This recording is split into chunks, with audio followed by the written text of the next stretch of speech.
Pemirsa, Dewan Perwakilan Rakyat DPR RI menyetujui rancangan Kitab Undang-Undang Hukum Pidana RKUHP menjadi undang-undang. Pengambilan keputusan tingkat kedua tersebut dilakukan DPR dalam rapat paripurna ke-11 masa persidangan kedua tahun sidang 2022-2023. Dewan Perwakilan Rakyat DPR RI pada hari Selasa 6 Desember menyetujui Undang-Undang Hukum Pidana yang melarang seks di luar nikah dengan hukuman hingga 1 tahun penjara yang merupakan bagian dari serangkaian perubahan hukum yang menurut para kritikus merusak kebebasan sipil di negara demokrasi terbesar ketiga di dunia ini.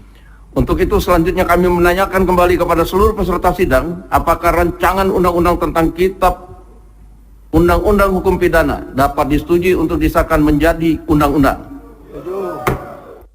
Terima kasih.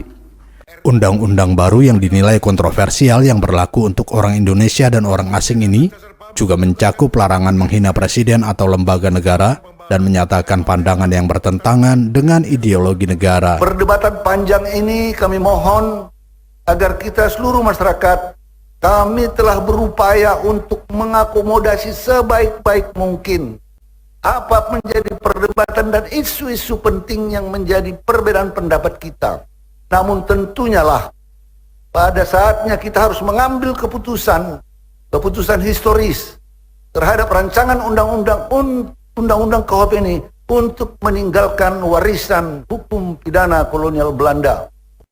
Legislator memuji pengesahan hukum pidana yang telah dibahas sejak Indonesia mendeklarasikan kemerdekaan dari Belanda.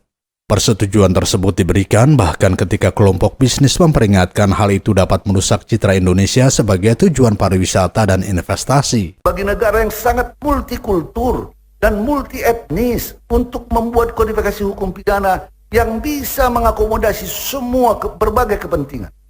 Di sisi lain, materi hukum pidana nasional yang termuat dalam rencana undang-undang KUHP juga harus mengatur keseimbangan, yaitu keseimbangan antara kepentingan umum atau negara dan kepentingan individu, antara perlindungan terhadap pelaku tindak pidana dan korban tindak pidana, antara unsur perbuatan dan sikap batin, antara kepastian hukum dan keadilan, antara hukum tertulis dan hukum yang hidup dalam masyarakat, antara nilai nasional dan nilai universal, serta antara hak asasi manusia dan kewajiban asasi manusia.